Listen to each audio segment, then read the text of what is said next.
One develops one's game character through all the increasingly difficult challenges throughout the course of the entire game. I don't blame you for thinking that. It's actually pretty suitable. I mean, here's the character in the game, Laura. Unbeknownst to her, she is being controlled and animated by unseen forces. See? There's a nice higher self, lower self thing going there. Laura faces a series of challenges, each one of which she must master before moving on. And yes, she may die and be reborn many, many times in the course of mastering even one of these challenges before moving on to the next. As the controlling entity or higher self of Laura becomes more adept, the challenges become more difficult, eventually culminating in the final challenge, battling and slaying the ultra-mega badass dragon, after which the game is complete and no further births are required. You could even take such an analogy further by pointing out that the oversoul in this teaming is always confronted by a specific goal, and whether the game character is swimming blissfully towards that goal in cool blue waters, or whether she's up to her eyeballs in a sizzling pool of lava, is a matter of complete indifference to the higher entity. All that matters is that she's progressing. Yes, I can certainly see why you might think that that's why I'm mentioning my game, but you're forgetting something. This book isn't about the evolution of the soul or the relationship between higher and lower self. It's about abiding non-dual awareness, spiritual enlightenment. And the reason I mentioned playing the game is because, after washing the dishes and tidying up the kitchen, that's what I go upstairs to do.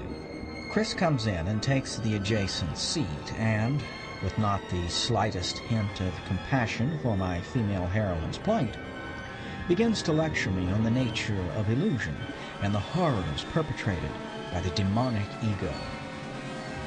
I finally figure out the trick to the second backward jump twist grab, as Chris sits next to me, using his hands to help him express his insights into the whole big soul, little soul thing. It's like we're divine beings, he informs me, like gods, but we're enshrouded in darkness so that we're not awake to our true heritage. It's like a homeless person living on the streets in total destitution, not knowing that he is the son of a billionaire and heir to a massive fortune. Chris is speaking passionately now, as if empowered by his own dismay. One hears conspiracy buffs speak in similar tones, puffy with self-importance and smug in the belief that they have penetrated more deeply than the common run, the herd, into the hidden realms. Running apart from the herd is certainly better than running with it, I could tell Chris, but of no substantive difference if you're still running in the same direction. I'm not too put off by Chris's rant on the nature of delusion, or the fact that he presumes to educate me on this issue. Communicating is a powerful key to understanding, whether it's by oral expression or written. The mind naturally aligns itself into a more coherent state when it seeks to transmit knowledge than when it is merely processing and storing it for its own needs. Laura gets to the top of the wall and has to pull herself up. The top of the wall is sloped, though, so she falls off before I can make her grab again. She plummets and lands on another slope that she slides down. This time I grab the lip when she goes over. I have her pull herself up, but I don't know what to do with her next. I try a backward jump twist grab thing, and she dies a gruesome death. I mean, Chris continues, just look at it. Ego. It's all ego. Everyone is imprisoned in a darkness of their own design. God hasn't abandoned us. We've abandoned Him. That's the great irony of it all.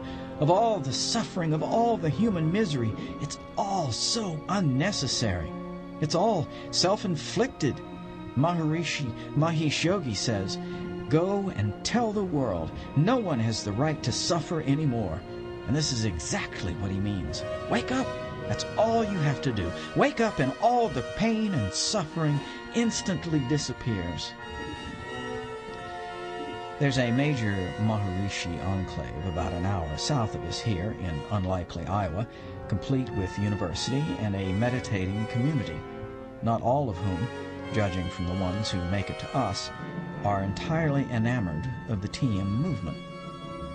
I suspect that Chris hasn't been authorized to deliver and translate the Maharishi's teachings, and I briefly wonder how he might take something I might say and repackage it for someone else's benefit. So, I ask as the new Laura begins the climb, you see enlightenment as a sort of emancipation from the bonds of ignorance, a freedom from ego? This is Chris's big thing. Make that big thing. Bondage, delusion, ego, all that. He's had other big things in the past, and he'll have more in the future. There are all sorts of big things to have, but they're never the final destination they may at first seem. They're more like island stopovers on a perilous ocean journey. But as they must, all such islands disappear beneath the rising sea, and the journey perforce resumes. End of Disc 6.